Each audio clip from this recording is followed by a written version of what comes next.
ইউনুস এবং মার্কিন president Donald ট্রাম্পের মধ্যে যে খারাপ সম্পর্কটা, এটা কিন্তু আজকে না, সেটা অনেক আগে থেকেই ঘটেছে। যখন হিলারি ক্লিন্টনকে বা হিলারি ক্লিন্টনের যে ক্লিন্টন ফাউন্ডেশন আছেন, সেখানে বিপুল পরিমাণ অঙ্কের একটা অর্থ যোগান দিয়েছিলেন ডক্টর মোহাম্মদ ইউনুস। শেষ মুহূর্তে এসে ডক্টর মোহাম্মদ ইউনুস ডোনাল্ড ট্রাম্পকে আটকাতে পারেন নাই দুইটা বিষয়ে।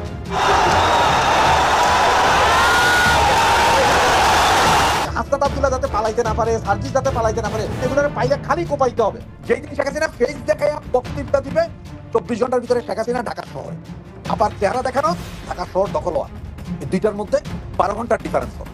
নাহিদ ইসলামদের দিন, জাতীয় নাগরিক পার্টির দিন, এনসিপির দিন সত্যি 1 বছরের মাথায় একদম ফুরিয়ে এসেছে। বঙ্গবন্ধু হত্যা যেটা হয়েছিল, সেই হত্যার সময় যারা এই হত্যাটা করেছিল, যে সামরিক কর্মকর্তারা হত্যা করেছিল, তাদেরকে বিচারের হাত থেকে রক্ষা করার জন্য কিন্তু একটা ইন্ডেমনিটি দেওয়া হয়েছিল। মানে এদের কোনো বিচার করা যাবে না। জিয়া রহমান সাহেব দিয়েছে, জিয়া রহমান সংসদে পাস হয়েছিল, তো সংবিধানের অংশ হওয়ার পরও। আসসালামু আলাইকুম রহমতুল্লাহ, সবাই কেমন আছেন? আশা করি সবাই অনেক অনেক ভালো এবং সুস্থ আছেন। সবাইকে স্বাগতম জানাচ্ছি আমাদের আরেক নতুন ভিডিওতে। প্রতিদিনের মতো আমি আপনাদের কাছে রিয়াদ ফারুকি আবারও চলে আসলাম নতুন একটা ভিডিও নিয়ে। দর্শক, আজকের ভিডিও টাইটেল এবং থাম্বনেল দেখে ইতিমধ্যে বুঝতে পেরেছেন আজকে কি বিষয় নিয়ে কথা বলবো। দেশে যে বর্তমানে রাজনৈতিক চলমান অস্থিরতা চলতেছে, আওয়ামী লীগ, বিএনপি, এনসিপি সহ দেশের বিভিন্ন রাজনৈতিক দলের মধ্যে যে একটা অস্থিরতা চলতেছে নির্বাচনকে কেন্দ্র করে, এবং আওয়ামী লীগ নিয়ে বিভিন্ন সময় আলোচনা সমালোচনা যেন লেগে থাকে। কিছু ঘটলে আওয়ামী লীগের নাম দিয়ে দেওয়া হচ্ছে, সেটা আওয়ামী লীগের দূষর। বিভিন্নভাবে যখন রাজনৈতিক অস্থিরতা চলতেছে, তারই ধারাবাহিকতায় আজকের ভিডিওটা আমরা আপনাদের মাঝে তুলে ধরার চেষ্টা করেছি। ইতিমধ্যে আপনারা সবাই ভিডিওর শুরুতে বেশ কিছু অংশ বিশেষ দেখেছেন, যে অংশ বিশেষগুলো দেখে বুঝতে পেরেছেন আজকের ভিডিওটা কতটা গুরুত্বপূর্ণ হতে চলেছে। আজকের ভিডিওটা আমরা খুবই সুন্দরভাবে সাজিয়েছি দেশে যে বর্তমান চলমান পরিস্থিতি চলতেছে তারই ধারাবাহিকতায়। আজকের ভিডিওটা অনেক অনেক গুরুত্বপূর্ণ, তাই সবাইকে আমি অনুরোধ করবো এক মুহূর্ত না টেনে সবাই ভিডিওটি ধৈর্য সহকারে দেখে আপনার মূল্যবান মতামত কমেন্টে জানাবেন। দর্শক, আর বেশি কথা না বাড়িয়ে আমরা ভিডিওর বাকি অংশগুলো একটু ধারাবাহিকভাবে একটু দেখে আসবো। তার আগে আমাদের ছোট্ট একটি অনুরোধ জানিয়ে রাখতে চাই, যারা ফারুকি অনলাইন ইউটিউব চ্যানেলটিতে এখনো নতুন আছেন, প্লিজ দয়া করে আমাদের চ্যানেল সাবস্ক্রাইব করে সাথে থাকবেন। যারা তেমন সাবস্ক্রাইব করছেন তাদেরকে অসংখ্য ধন্যবাদ। দর্শক, আর বেশি কথা না বাড়িয়ে ধারাবাহিকভাবে ভিডিওর বাকি অংশগুলো আমরা একটু দেখে আসবো। প্রচলিত আছে বেশ কয়েকদিন থেকে। আমি একজন জ্ঞানী মানুষ, প্রফেসর ডক্টর কলিমুল্লাহ মহোদয়কেও আমি এই বিষয়ে কথা বলতে দেখেছি বেশ কয়েকটি টক শোতে। এই বিষয়টা কি সম্ভব? এটা কি ধরনের আমি বুঝতেছি না। এই বিষয়ে কি আপনার কোনো ধারণা আছে? দেখেন, এই বিষয়টা আওয়ামী লীগ প্রবাসী সরকার কেন গঠন করবে? শেখ হাসিনা এখনো সংবিধান অনুযায়ী শেখ হাসিনা এখনো আমার দেশের প্রধানমন্ত্রী। তো একজন প্রধানমন্ত্রী উনি কেন প্রবাসী সরকার? আর উনি এই দেশে এসে বাংলাদেশে ঢাকা শহরে পা দিয়া ওনার সরকারই উনি চালাবেন, এবং আগামী নির্বাচন যদি হইতে হয় আওয়ামী লীগের শেখ হাসিনার অধীনে নির্বাচন করতে হবে। আর আমার অনেক ভাই লিখতেছে, আমি খেয়াল করতেছি যে ওই হাসনাত আব্দুল্লাহ যাতে পালাইতে না পারে, সার্জিস যাতে পালাইতে না পারে। বাইরে আজ থেকে এই 5 মাস আগেও আমি মনে করতাম এগুলোর পাইলে খালি কোপাইতে হবে, কিন্তু এখন বলি কি জানেন, কোপাইলে তো মরে যাবে, গুলি করলে মরে যাবে, ফাঁসি দিলে মরে যাবে, এদের এগুলো করা যাবে না। এদের সবাইকে প্রত্যেককে 5 স্টার হোটেলে নিয়ে দেয়া, এক একটা 5 স্টার রুম দেওয়া হবে। ওরা ওই রুমে টিভি ক্যামেরা সব থাকবে, শুধু দুইটা জিনিস থাকবে না, একটা হচ্ছে গোসলের জায়গা থাকবে না, একটা হচ্ছে টয়লেট থাকবে না। আর ওদের প্রতিদিন জোর করে 2 কেজি আঙ্গুর খাওয়ানো হবে। তার মানে 2 কেজি করে আঙ্গুর খাবি, শরীর কষা হবে, এরপরে তোরা কি খরচ কর। ওদের এটা হচ্ছে সিম্বলিক শাস্তি, যাতে ওরা যাইয়া না বলতে পারে যে আমাদের ছোট ঘরে রাখছে, মারছে, ধরছে। না না না, তোদেরকে আঙ্গুর খাওয়াবো, পৃথিবীর সবচেয়ে দামি ফল, 2 কেজি আঙ্গুর পার ডে তোমরা খাইতে হবে। ওদের মারা যাবে না, শুধু আঙ্গুর খাওয়াবো, টিভি ক্যামেরায় দেখাবো যে দেখেন সাত থেকে আঙ্গুর খাওয়াইতেছি। মাইরা খিলাম, ওরা দেহুক। আঙ্গুর খাইয়া শরীর কষাইয়া পায়খানা হবে না, উঠতে পারবে না, বইতে পারবে না, শুইতে পারবে না, খালি হাই হোসেন করতে থাকবে তখন। জি শাহিন ভাই, এই রিপোর্টটা তৈরির পিছনে কি, আমি যেটা বলছিলাম, আপনি বোধহয় প্রশ্নটা শুনেছেন, রাশেদ হায়দার ভাইয়ের মতামতটা আমি নিয়েছি, আপনার কি মত?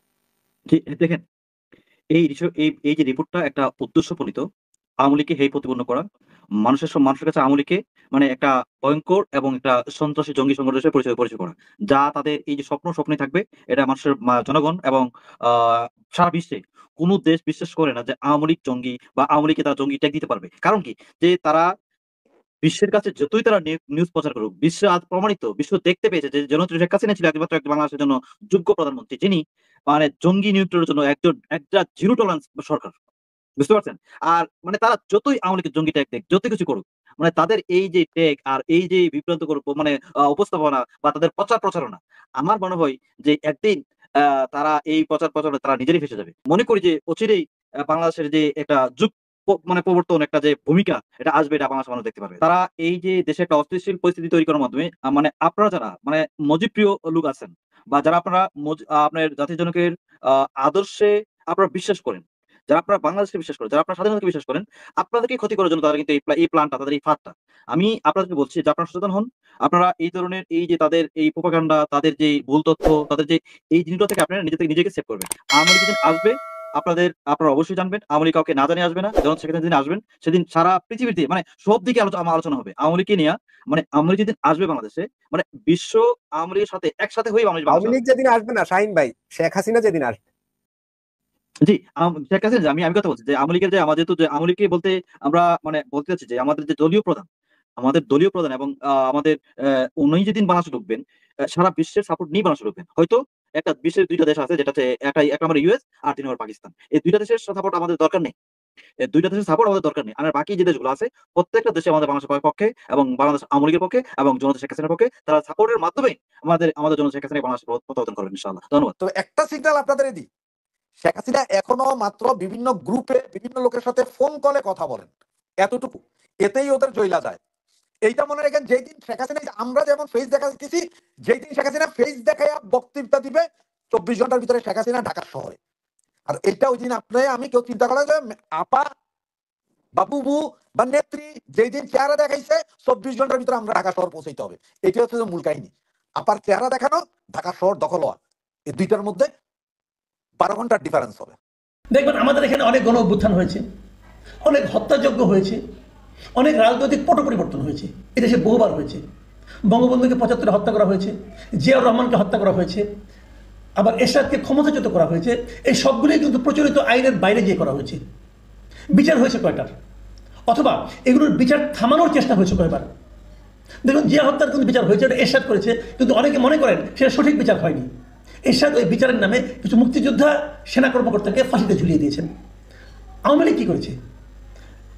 বঙ্গবন্ধু হত্যা যেটা হয়েছিল, সেই হত্যার সময় যারা এই হত্যাটা করেছিল, যে সামরিক কর্মকর্তারা হত্যা করেছিল, তাদেরকে বিচারের হাত থেকে রক্ষা করার জন্য কিন্তু একটা ইন্ডেমনিটি দেওয়া হয়েছিল। মানে এদের কোনো বিচার করা যাবে না। এটা কিন্তু জিয়াউর রহমান সাহেব দিয়েছে। জিয়াউর রহমানের সংসদে এটা পাশ হয়েছিল, প্রথমে অধ্যাদেশ হয়েছিল, পরে সেটা সংসদে পাশ হয়েছিল যে তাদের কোনো বিচার করা যাবে না। ইন্ডেমনিটি মানে কি? সংবিধানের অংশ হয়ে গিয়েছিল। তো সংবিধানের অংশ হওয়ার পরও তাদেরকে বিচার হয়নি? হয়েছে তো।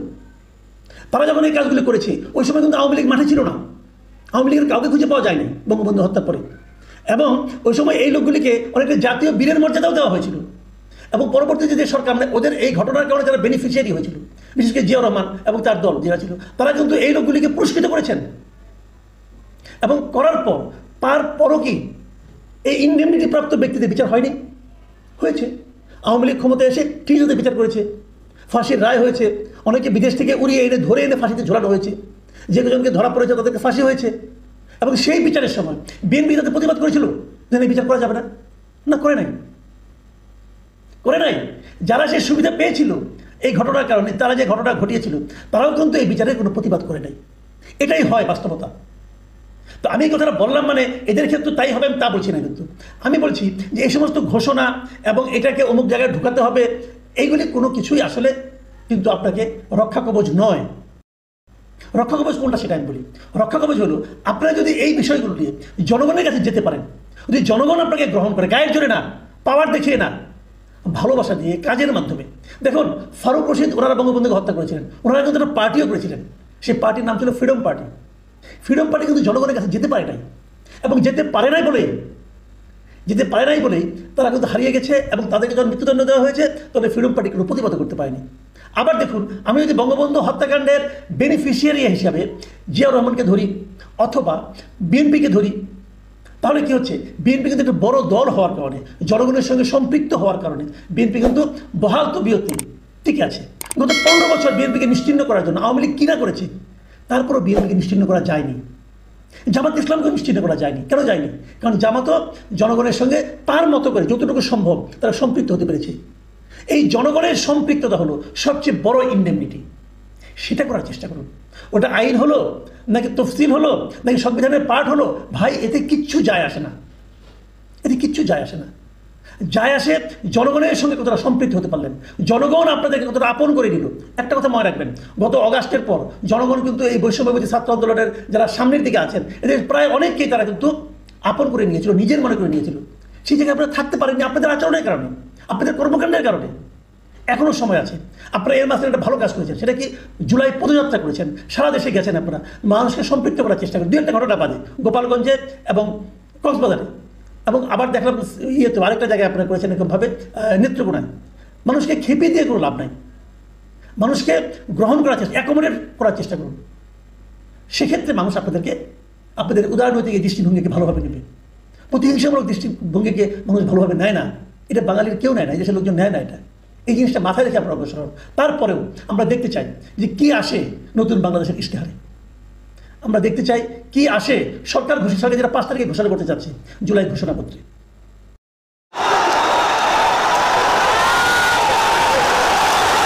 জুলাই আন্দোলনে নেতৃত্বদানকারী ছাত্রদের সংগঠন হিসেবে আত্মপ্রকাশ করা বাংলাদেশ গণতান্ত্রিক ছাত্র সংঘ। আসসালামু আলাইকুম। ডক্টর মোহাম্মদ ইউনূস এবং মার্কিন প্রেসিডেন্ট ডোনাল্ড ট্রাম্পের মধ্যে যে খারাপ সম্পর্কটা, এটা কিন্তু আজকে না, অনেক আগে থেকেই ঘটেছে। যখন বর্তমান হিলারি ক্লিনটনের যে ক্লিনটন ফাউন্ডেশন আছে, সেখানে রাজনৈতিক দূরদর্শিতার অভাবের একটা এমনকি বাংলাদেশের প্রথম সারির বড় রাজনৈতিক দলগুলোর মধ্যে তো সম্পর্কে এটা নির্বাচনের আগ থেকে নানান বিষয় সরকারি পৃষ্ঠপোষকতায় ডক্টর মোহাম্মদ ইউনূসের আমেরিকান নির্বাচনের সময় হিসাবে আপনাদের খেয়াল থাকার কথা বাংলাদেশ নিয়ে প্রকাশ ইসকনের পক্ষে একটা ভারত যে বিষয় নিয়ে করেছিলেন ডক্টর মোহাম্মদ ইউনূসকে টেনশন দেওয়ার চেষ্টা করছে, এই টেনশন আমরাও চলছে দিতে পারি। এখন ভারত একটা মানচিত্র প্রকাশ করেছিল, আপনাদের খেয়াল থাকার কথা, যেখানে বাংলাদেশের কিছু অংশ তারা তাদের মানচিত্রে দেখাইছে। এরপর নাম্বার 1 বাংলাদেশ একটা মানচিত্র প্রকাশ করেছে, তবে সরকারিভাবে না, একটা সংগঠনের যে সংগঠনের নাম হচ্ছে সালতানাতি বাংলা। তবে এই শুল্কের খরচ বিশ্ববিদ্যালয়ে শুধুমাত্র বাংলাদেশের উপর সালতানাতি বাংলা নামে নেমে এসেছে সংগঠন, অপরদিকে পাকিস্তান বাংলাদেশ নামে পজিটিভ ভূমিকা রেখেছে ডোনাল্ড ট্রাম্প। যেখানে আবার অন্যদিকে বাংলাদেশের সাথে বাংলাদেশী ভূখণ্ড হিসেবে দেখানো হয়েছে এটা সমানে সম্পর্কের জায়গাটাকে যেমন আমেরিকার গণতন্ত্রের মানচিত্র প্রকাশ করছিল, শুধুমাত্র বাংলাদেশ সম্ভবত বাংলাদেশের চট্টগ্রাম এবং সিলেটের কিছু অংশ দেশের বেলায় আপনারা নিজেদের ভূমি হিসেবে আমেরিকা এই মুহূর্তে পরবর্তীতে এটা সরাই নিছিল। তবে এরকম ভাবে বাংলাদেশ একটা ছিল। তবে এখানে একটা বিষয় হচ্ছে যে এই যে যারা গ্রেটার বাংলাদেশ মানচিত্রটা প্রকাশ করলো সালতানাতি বাংলা, তারা আপাতত বইলা দেখেন এটা কিছুটা হয়তো ব্যবস্থা করতে পারবে, আমি একভাবে নিতাম। কিন্তু 39 বাংলাদেশী বাংলা এটা কোনো রাজনৈতিক সংগঠন না, গত 2 আলাদা সংগঠন। তারা কেন হঠাৎ করে এই গ্রেটার বাংলাদেশ নিয়ে এই ধরনের মানচিত্র প্রকাশ করলো, সেই বিষয়ে একটু ফোকাস আনা দরকার। কারণ এই ইন্টারিমের অব্যবস্থাপনা, এই ইন্টারিমের সদস্যই দুর্বলতার বাংলাদেশের নাগরিক সংগঠন কিন্তু সংখ্যাটা রাতারাতি গজায় উঠছে। এখানে সবার ইন্টেনশনটা সেম না, কারো ইন্টেনশন ডোনাল্ড ট্রাম্পের প্রতিপক্ষকে দেশভিত্তিক দেশপ্রেম, কারো ইন্টেনশন আছে যে ওয়াদা ছিল সেটাকে হিসাবে এই দেশে কলমে শুধুমাত্র রাখা না, কারো ইন্টেনশন আছে এই ফাঁকে আরাকান এজেন্ট হিসেবে কাজ করা, কারো ইন্টেনশন আছে এই মুহূর্তে ভারতের অঙ্গরাজ্য হিসেবে বাংলাদেশকে বানানোর জন্য দেশে বিদেশে নানামুখী ষড়যন্ত্র, যখন সিস্টেম দুর্বল হয় সেখানে নানাবিধ ঝামেলা দেখা দেবে। আমার মনে হয় সরকারের উচিত ঢুকেছে, প্রবেশ করেছে বাংলা কাদের বিরুদ্ধে গোড়াপত্তন কোথায়, কেন হঠাৎ করে অভিযান পরিচালনা করছে ডোনাল্ড ট্রাম্প প্রশাসন। দুরবস্থার মধ্যে গেল কয়েকদিন যাবত, তারা কয়েক মাস যাবত ভারতের নাগরিকদের ফেরত পাঠানো বাংলাদেশ সরকার আমরা উল্লাস করছে।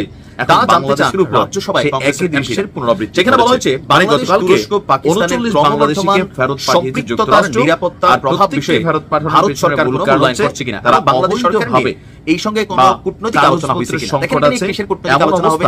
বাংলাদেশ যদি মনে করে তুরস্কের সাথে সম্পর্ক স্থাপন করবে, বাংলাদেশ যদি মনে করে উত্তর কোরিয়ার সাথে করবে, বাংলাদেশ যদি মনে করে রাশিয়ার সাথে করবে, বাংলাদেশ যদি মনে করে XYZ যে কোনো দেশের সাথে করবে, সেই ক্ষেত্রে ভারতের কাছে জবাব দিতে ঠিক না।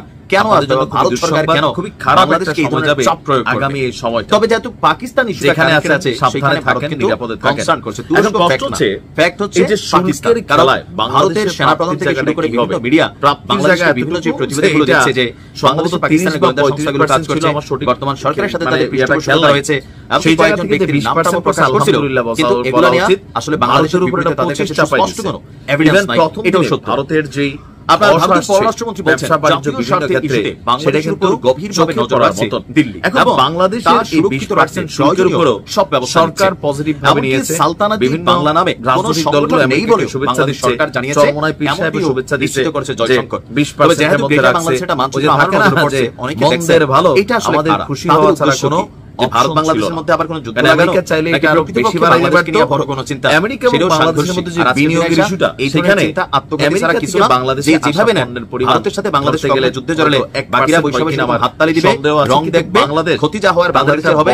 ভারতের সাথে বাংলাদেশ দিন দিন টিকবে না। যে প্রযুক্তিতে ভারত আগে গেছে তাদের যারা মিত্র শক্তি আছে, তবে আমাদের জায়গা থেকে বাংলাদেশ নিয়ে আমরা কথা বলবো, কিন্তু ভেতরে বসে কোনো ষড়যন্ত্রকারীরা যেন কোনো ষড়যন্ত্র করতে না পারে, সরকারকে অস্থিতিশীল করতে না পারে, নামে বেনামে গড়ে ওঠা সংগঠনগুলোর প্রতিও আমরা নজর রাখতে হবে। ভালো থাকুন। এই আমেরিকার যে কাপড়ের বাজার সেটা হারাইতে পারি, এমনকি অনেক বাজার সেটা হারাইতে পারি। ইভেন এই পণ্যগুলোর একটা ইফেক্ট আমাদের শ্রমিক ভাইদের উপরে পড়বে, কারণ আমেরিকা তো যে জিনিসটাকে $20 দিয়ে কিন্তু এটা $20 কিনবে। এখন আমাদের উপর যে চাপচুপ বাড়ছে বা এগুলা পাঠানো লজিস্টিক সাপোর্ট এই সেই, এমনকি একটা বড় ধরনের চালান যেটা হয়তো অল্প দামে আমাদের ব্যবসায়ীরা কিনে নিছিল বা এক্সপোর্ট করবে চিন্তা করছিল, সেইখানেও কিন্তু একটা বড় ধরনের ধাক্কা আসবে। তবে আমরা অনেকে মনে করছিলাম ডক্টর মোহাম্মদ ইউনূস তিনি তার কূটনৈতিক চ্যানেলে সম্ভবত ট্রাম্পকে বাগে আনতে পারবেন, কিন্তু সেটা পারেন নাই। ইভেন অভিবাসন নীতিতে ট্রাম্প আসলে কারো কথা শুনবে না। তো এই মুহূর্তে একটা খারাপ সময় যাচ্ছে বাংলাদেশের জন্য। আশা করি ইনশাল্লাহ সুদিন শীঘ্রই ফিরে আসবে। ভালো থাকবে। তো প্রিয় দর্শক, এই বিষয়টাকে আপনারা কিভাবে দেখতেছেন অবশ্যই কমেন্ট করে জানাবেন। এতক্ষণ যারা সাথে ছিলেন শেষ পর্যন্ত দেখেছেন তাদেরকে অসংখ্য ধন্যবাদ জানিয়ে এখানে শেষ করবো আজকে ভিডিওটি। ভালো থাকবেন, সুস্থ থাকবেন, চ্যানেল নতুন থাকবেন সাবস্ক্রাইব করে সাথে থাকবেন। ধন্যবাদ সবাইকে, আল্লাহ হাফেজ।